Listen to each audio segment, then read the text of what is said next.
Bonjour, c'est Ursule encore. On est le 16 mai 2019. Alors je viens sonner la trompette ce matin encore et je viens nous encourager à être de vrais chrétiens ou bien de vrais suiveurs de Jésus comme on dirait. Alors, ce n'est pas celui qui s'appelle chrétien qui verra la face de Dieu, mais c'est celui-là qui suit Jésus, celui-là qui marche pas à la suite de Jésus. Jésus-Christ a dit quoi? Il dit, mes brebis entendent ma voix. Et c'est quoi qu'il a dit? Il a dit que ses brebis le suivent. Alors si tu dis que tu es chrétien et que tu ne suis pas Jésus, mais tu suis ta propre voix, alors remets en question ta chrétienté afin de connecter parfaitement à ce que Jésus-Christ dit. Parce que ce n'est pas ceux-là qui vont à l'église, ce n'est pas ceux-là qui s'appellent les chrétiens, ce n'est pas ceux-là qui font les actions, qui ont des titres à l'église, etc., qui seront sauvés. Mais c'est celui-là seul qui fait la volonté de mon Père qui est dans les cieux, a dit Jésus. Amen. Voilà, aujourd'hui je viens parler d'un petit secret. Parce que le Seigneur m'a donné ce matin de réaliser que plusieurs de ses enfants ne connectent pas à lui. Ils ne connectent pas. Ils aiment Jésus, ils entendent les messages, mais ils ne savent pas connecter. Ils ne savent pas. En tout cas, ça les glisse entre les mains. Ils n'arrivent pas. Et le Seigneur m'a dit, va leur parler du secret pour connecter à Dieu pour toujours. Alors le titre, c'est le secret pour connecter à Dieu pour toujours. Amen. Je prie que tu puisses recevoir pleinement cette révélation afin que ta vie puisse changer aujourd'hui même. Et que si tu es un enfant de Dieu qui a marché avec Dieu depuis 20 ans, depuis 30 ans, et que tu ne saisis pas toujours où se trouve le problème, alors je prie qu'à partir de ce message-là, tu puisses connecter parfaitement et saisir ce que Jésus-Christ est en train de te dire en ce jour. Je prie aussi pour moi, afin que je puisse te l'expliquer clairement, comme Jésus-Christ me l'a expliqué depuis quelques années, et comme Jésus-Christ me fait marcher sur cette voie-là. Amen. Alors, on va aller dans Luc 17, le verset 20 à 22, et on va aussi aller lire Matthieu 5, le verset 3. Alors, Luc 17, le verset 20 à 22. Mais j'aimerais commencer par Matthieu 5, le verset 3. Amen. Alors, Matthieu 5, le verset 3. Nous lisons ceci. Heureux les pauvres en esprit, car le royaume des cieux est à eux. Heureux les pauvres en esprit, car le royaume des cieux est à eux. Le royaume des cieux appartient à ceux qui sont pauvres en esprit. Ok? Luc 17, le verset 20 à 22. Luc 17, le verset 20 à 22. Ça nous dit ceci. Les pharisiens demandèrent à Jésus, quand viendrait le royaume de Dieu? Il leur répondit, le royaume de Dieu ne vient pas de manière à frapper les regards. On ne dira point il est ici ou il est là.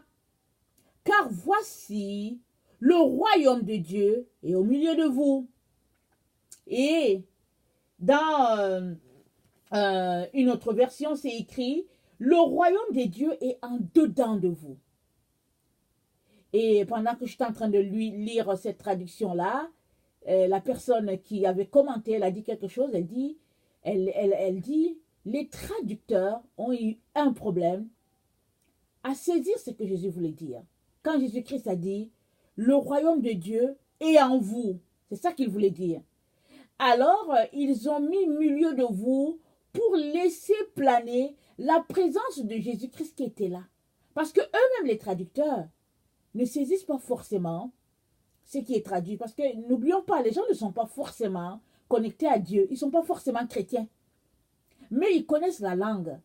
Et il faut qu'ils traduisent.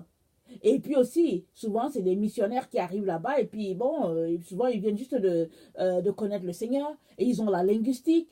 Et puis, souvent, au fait, ils ont appris la linguistique. Et puis, ils ne sont pas vraiment chrétiens. Ils sont nés dans un environnement qui connaît Dieu. Et puis, etc., etc. Alors, je suis allée regarder dans la version grecque. Vous savez, quand on lit un passage dans la Bible, c'est toujours important d'aller regarder dans la version grecque ou dans la version araméenne. Et aujourd'hui, avec Internet, c'est tellement facile. On tape le mot et on va regarder. Alors que dans le temps, il fallait savoir lire le grec, surtout que le grec avait son écriture, ou bien l'hébreu avait son écriture, c'est pas évident. Mais gloire à Dieu pour la traduction. Amen. Alors, je suis allée taper Luc 17, le verset 21.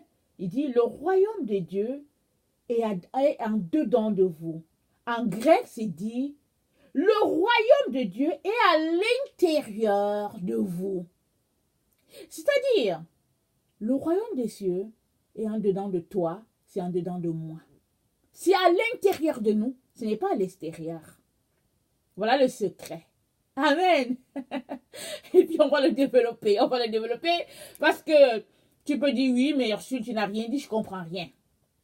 Alors, je vais vous dire, le jour où j'ai compris cela, cette journée, ce fut le plus beau jour de ma vie. J'ai chanté, c'est passé pendant une semaine. Je louais le Seigneur, j'étais heureuse parce que je venais enfin de connecter à quelque chose que je n'arrivais pas à saisir depuis toujours. Parce que je l'ai dit dans plusieurs de mes vidéos, je suis née dans une famille chrétienne.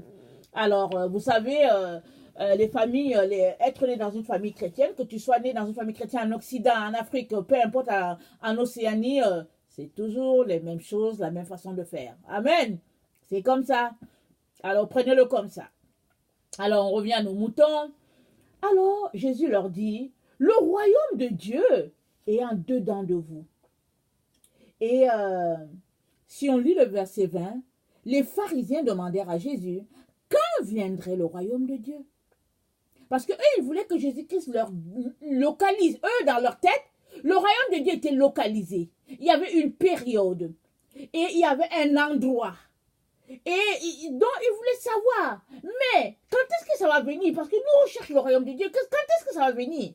Jésus leur dit, le royaume des cieux est à l'intérieur de vous. N'oublions pas, c'était les ennemis de Jésus. Ils détestaient Jésus. Ils étaient jaloux de Jésus. Et puis, ils voulaient faire les miracles que Jésus faisait. Ils n'arrivaient pas. Et ils regardaient ce fils-là de Marie. Et puis, tout le monde connaissait un peu l'histoire de ce jeune homme. Alors, ils se disaient, mais c'est pas possible. Entre guillemets, excusez-moi le terme, c'est un bâtard. C'est un bâtard. Et puis, comment il fait tous ces miracles-là? Alors, c'est quelqu'un, en tout cas, sa naissance est douteuse. Comment il fait tout cela? Et puis, eux, ils ont les Écritures. Ils ont la grosse robe. Ils connaissent. Et quand ils passent, ils font trembler les gens. Parce que, en tout cas, le rabbin est passé. Alors, il faut faire attention. Il ne faut pas qu'ils nous voient en train de le faire. C'est en train de faire cela. Alors, ils semaient la terreur partout où ils passaient. Parce que les gens les respectaient à outrance. Et ils mettaient de faux fardeaux sur le peuple, comme Jésus-Christ leur a dit. Et ils viennent voir Jésus. Ils disent que, hey, dis-nous, quand viendra le royaume des cieux? Et Jésus-Christ leur dit, le royaume des cieux est en dedans de vous. Amen. Le royaume des cieux est en dedans de toi, toi qui m'écoutes. Mais est-ce que tu le réalises?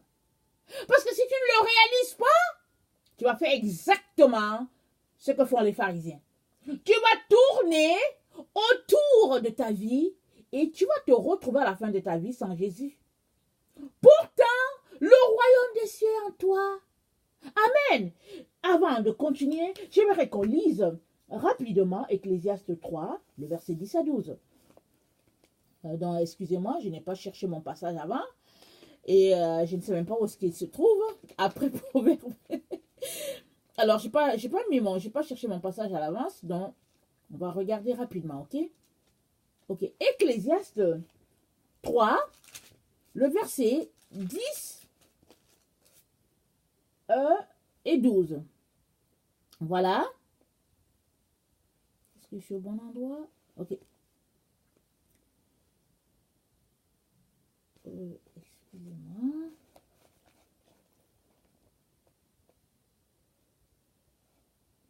Est-ce qu'on dirait que j'ai pas ma référence?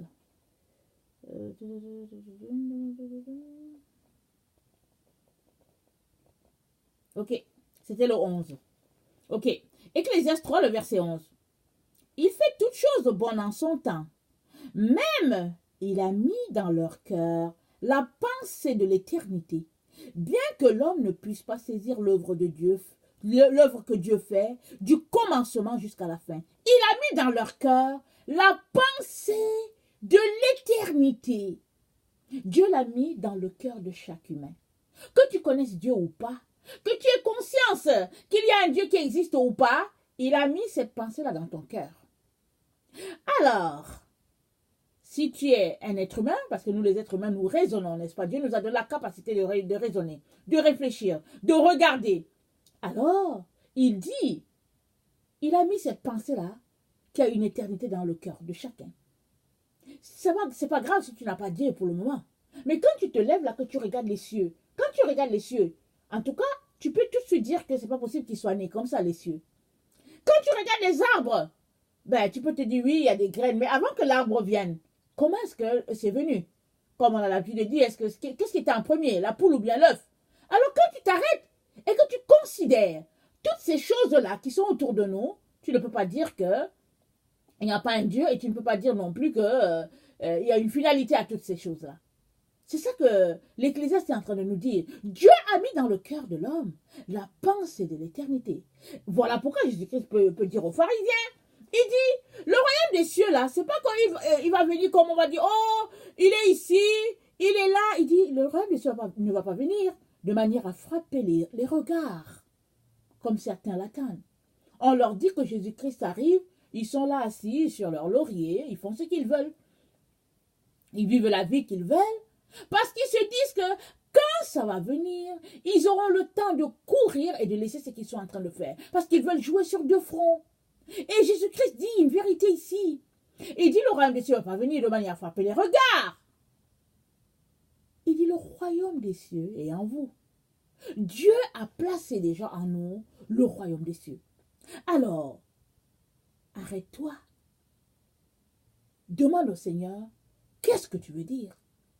Parce que Seigneur, comment le royaume de Dieu est en moi? Qu'est-ce que tu es en train de me dire? Qu'est-ce que tu veux me faire comprendre? La Bible nous dit, dans, excusez-moi, je lis mes notes.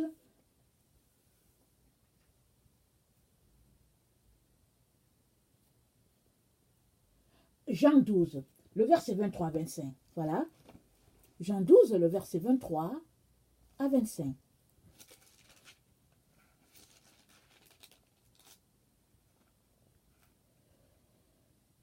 Ça dit ceci. Jésus leur répondit, l'heure est venue, où le Fils de l'homme doit être glorifié. En vérité, je vous le dis, si le grain de blé qui est tombé en terre ne meurt, il reste seul. Mais s'il meurt, il porte beaucoup de fruits. Celui qui aime sa vie la perdra, et celui qui hait sa vie dans ce monde la conservera pour la vie éternelle. Alors, verset 24, il dit, en vérité, si le grain de blé qui est tombé en terre ne meurt, il reste seul. Mais s'il meurt, il porte beaucoup de fruits. Alors, Jésus-Christ est en train de nous dire, le royaume des cieux, c'est un grain.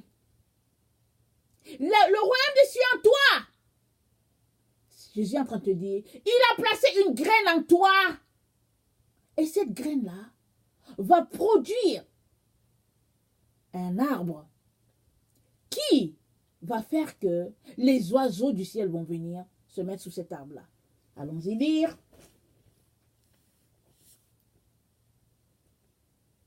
Attendez, il faut que je regarde mes références.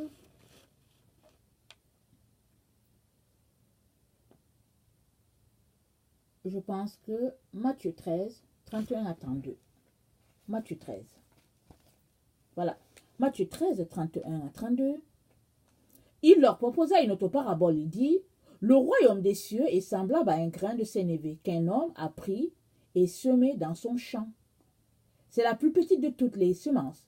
Mais quand il a poussé, il est plus grand que les légumes et devient un arbre, de sorte que les oiseaux du ciel viennent habiter dans ses branches.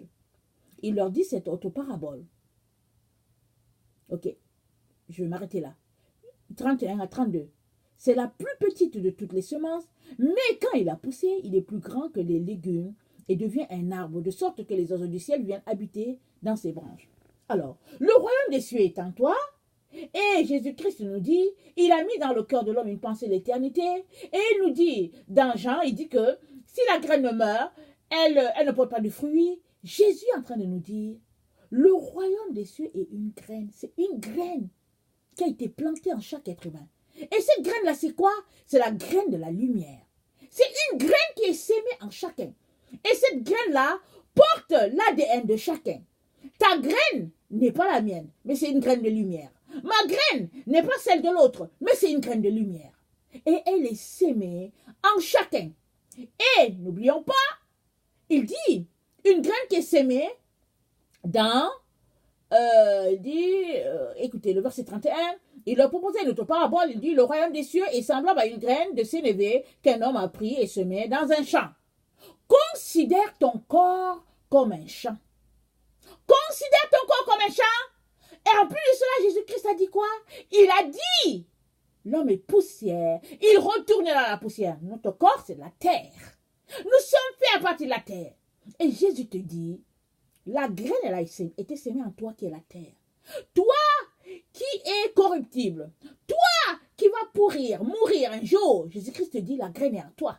Mais il te dit aussi que si cette graine-là ne meurt, elle ne peut pas porter du fruit. Il faut qu'elle meure.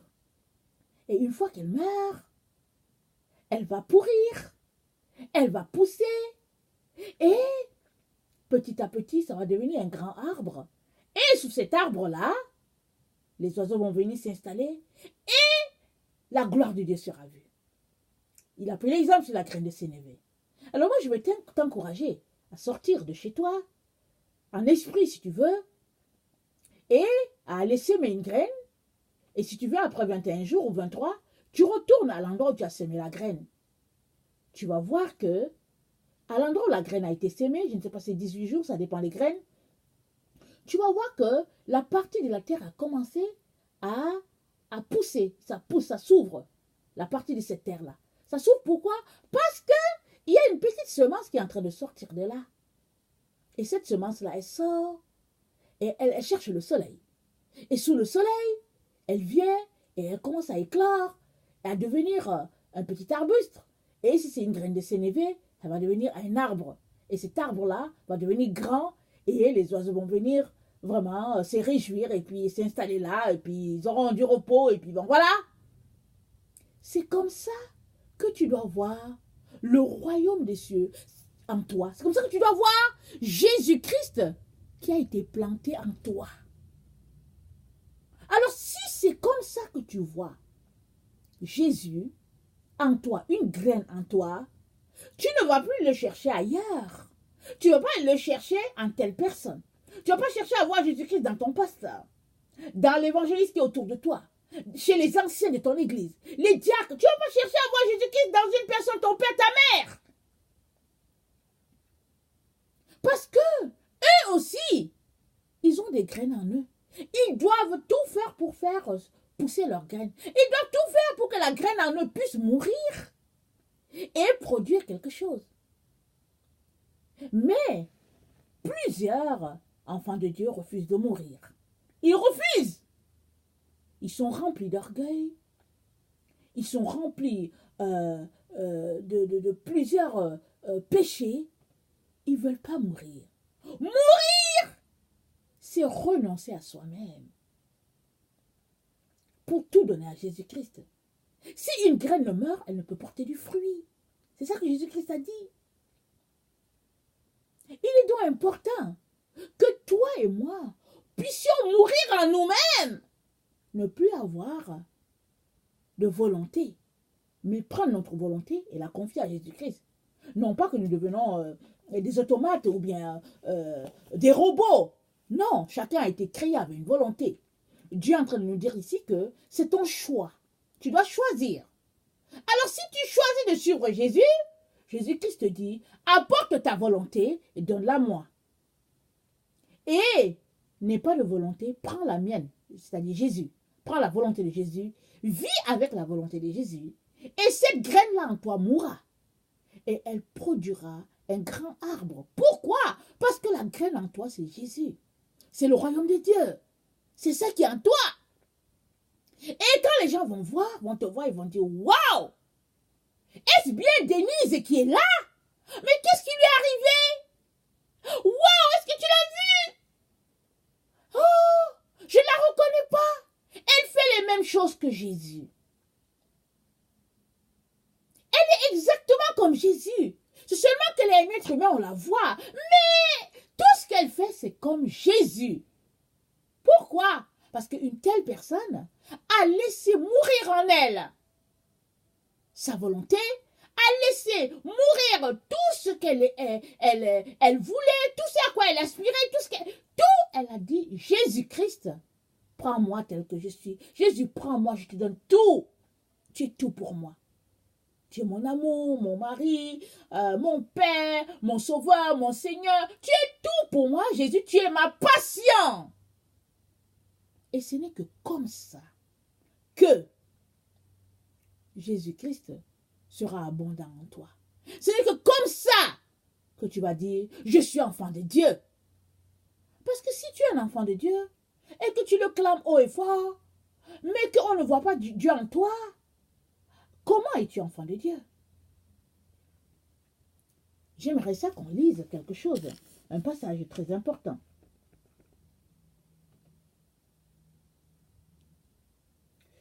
Matthieu 23, le verset 26 à 28. Le livre de Matthieu est très riche, hein? Je vous encourage de le lire. Il est très riche. Ok, Matthieu 23, le verset 26 à 28.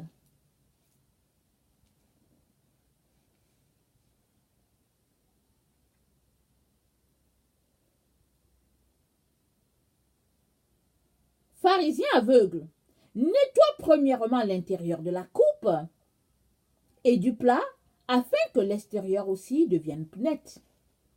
Malheur à vous, scribes et pharisiens hypocrites, parce que vous ressemblez à des sépulcres blanchis, qui paraissent beaux au dehors et qui au dedans sont pleins d'ossements, de mort et de toute espèce d'impureté.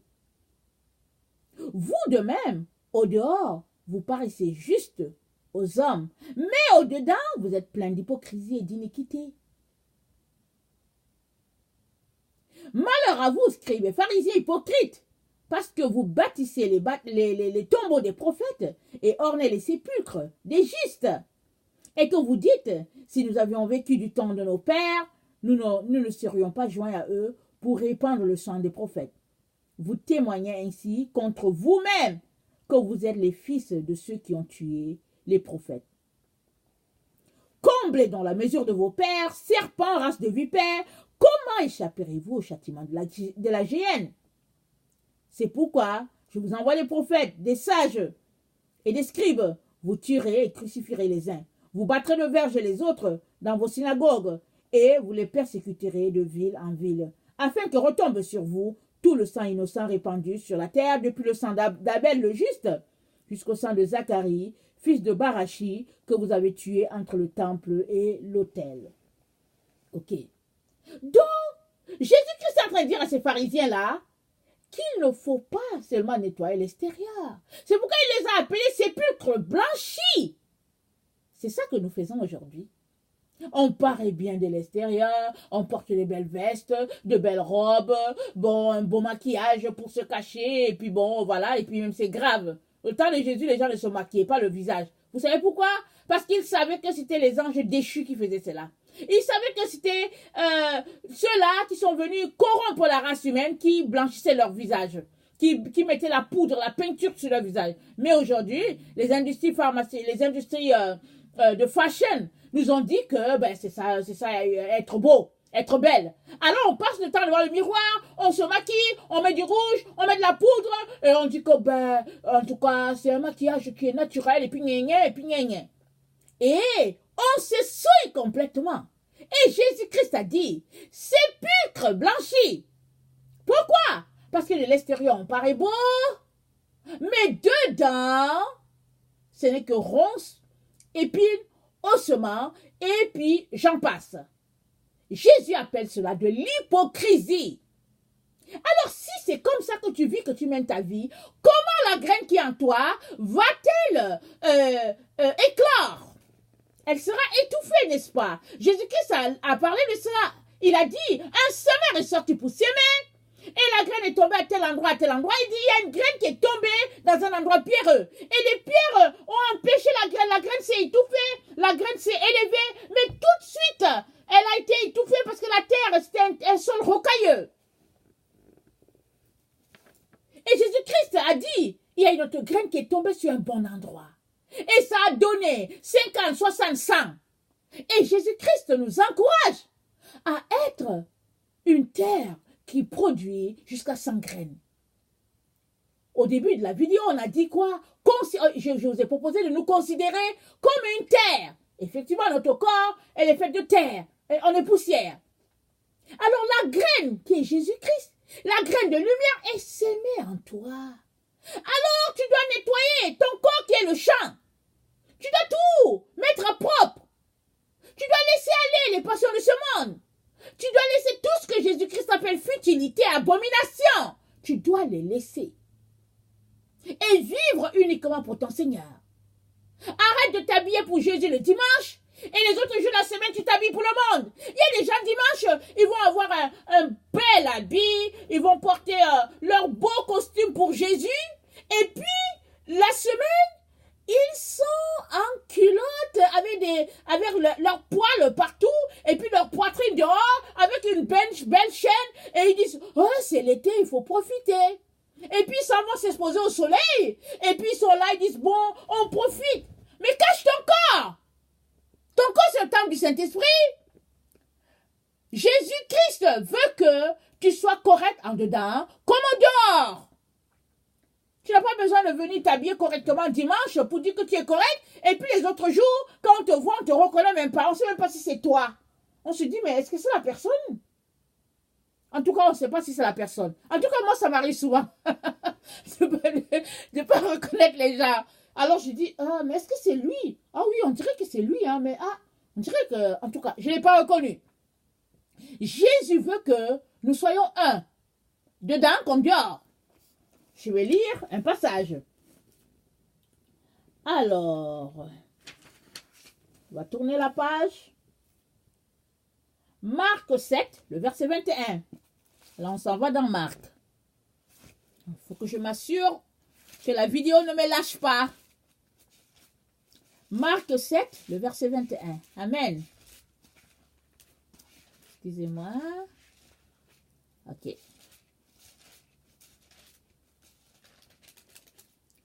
Ok.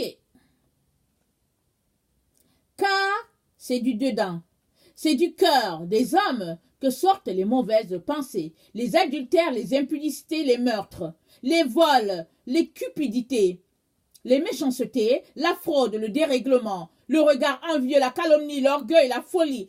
Toutes ces choses mauvaises sortent du dedans et souillent l'homme. Alors, ces choses-là, elles sortent aussi du dedans.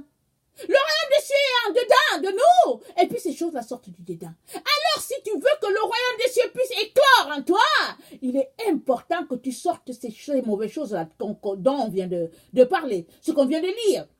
C'est du dedans, c'est du cœur des hommes que sortent les mauvaises pensées, les adultères, les impudicités, les meurtres, les vols, cupidité, méchanceté, fraude, dérèglement, regard envieux, calomnie, orgueil, folie. Tout ça, ça sort de dedans de nous. Et si nous voulons que Jésus-Christ puisse être roi dans notre vie, il est important qu'on sorte ces choses-là. Qu'on ne veuille pas s'asseoir pour dire « Oh, tu sais, c'est ce que cette personne m'a fait, je ne veux jamais lui pardonner. » Et puis, et puis dimanche, on s'assoit, on sourit les uns aux autres. Et puis, ça, c'est de l'hypocrisie. Il est important qu'on sorte toutes ces choses-là. Qu'on laisse aller ces choses-là. Parce que si tu n'es pas capable de pardonner à ton frère qui t'a fait du mal, comment veux-tu que Jésus-Christ te pardonne? Parce qu'à la croix, il a dit, Père, pardonne-leur, ils ne savent pas ce qu'ils font. Alors si tu veux que Jésus-Christ te pardonne, tu dois aussi pardonner à ton frère. Comme Pierre a demandé à Jésus, mais combien de fois devrais-je pardonner à mon frère? Jésus-Christ a dit quoi? 70 fois, 7 fois. Question de dire, tu dois pardonner à ton frère tout le temps. Qu'il t'ait fait n'importe quoi, tu dois lui pardonner. Ce n'est écrit nulle part que tel péché on pardonne et puis tel autre on ne pardonne pas. Alors si sur ton langage, tu t'assois pour dire, oh non, moi je ne lui pardonnerai jamais, jamais je ne lui pardonnerai, il est important que tu revoies ta chrétienté. Amen. Jérémie 17, le verset 9 à 10. Je vais terminer par ça. Jérémie 17,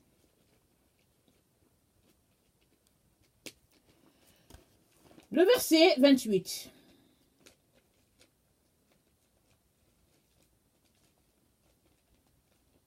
Excusez-moi. Ok.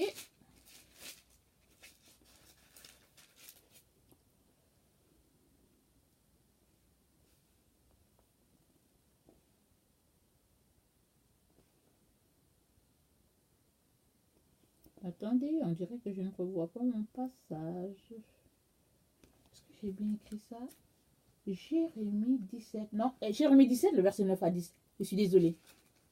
Jérémie 17, le verset 9 à 10. Le cœur est tortueux par-dessus tout, et il est méchant. Qui peut le connaître? Moi, l'Éternel, j'éprouve le cœur. Je sonde les reins pour rendre à chacun selon ses voies, selon le fruit de ses œuvres. Donc voilà, Dieu est celui qui sonde les cœurs et les reins. Tu ne peux pas le tromper, tu peux tromper les humains. Tu ne peux pas tromper Dieu. Et Dieu te dit qu'il a placé le royaume des cieux en toi, dans ton cœur. Et c'est lui qui sonde ton cœur et tes reins. Raison de plus pour tout faire pour que cette graine-là en toi puisse éclore. Alors, pour revenir à ce que je disais, en résumé, si tu veux connecter parfaitement à Jésus-Christ, ne le cherche pas en dehors de toi. Cherche-le en dedans, parce que la graine a été placée en toi quand Dieu t'a envoyé sur la terre. Quand tu étais bébé, avant que tu ne quittes le ciel pour entrer dans la voûte terrestre, Dieu avait déjà mis en toi une graine d'ADN, cette graine de lumière-là. Et il t'a planté dans le sein de ta mère, il t'a planté avec la graine d'ADN qui tu es, de qui tu es. Tu as besoin de t'arrêter, de venir devant Dieu, lui demander pardon parce que je sais que tu le cherchais dehors, en dehors de toi. Et tu viens t'asseoir devant lui pour dire, Seigneur, révèle-moi qui je suis. Qu'est-ce que tu as mis comme graine en moi? Et aide-moi à la faire pousser afin qu'elle puisse éclore. Et pour cela, tu as besoin de nettoyer tout le reste autour de toi. Méchanceté, vol, et puis etc., comme on vient de le lire. Tu as besoin de nettoyer cela dans ton cœur. Et cela prend que tu viennes t'asseoir devant Dieu dans un temps de prière, à tout moment, pour que Dieu puisse te révéler qui tu es. Et ça ne s'arrête pas, hein. C'est pas parce qu'aujourd'hui tu as révélé que tu es ceci que tu dis ok je connais et puis c'est fini. Non, du moment que tu t'arrêtes c'est fini. La chose s'arrête et puis le diable vient prendre le dessus. Tu as besoin de continuer comme ça jusqu'à ce que Jésus-Christ vienne t'enlever de cette terre. Amen. Que le Seigneur nous donne vraiment de digérer cela. Je vais continuer sur une autre vidéo dans la même idée afin d'asseoir en nous vraiment la connexion parfaite à notre Dieu. Que le Seigneur vous bénisse et qu'il vous fortifie. Si toi, tu es quelqu'un qui ne connaît pas le Seigneur, je viens te dire que Jésus-Christ est le seul chemin, la seule vérité et la seule vie pour toi. Je t'encourage à l'inviter dans ta vie, tu ne le regretteras pas. Alors voilà, je vous aime beaucoup et Dieu davantage. Soyez bénis.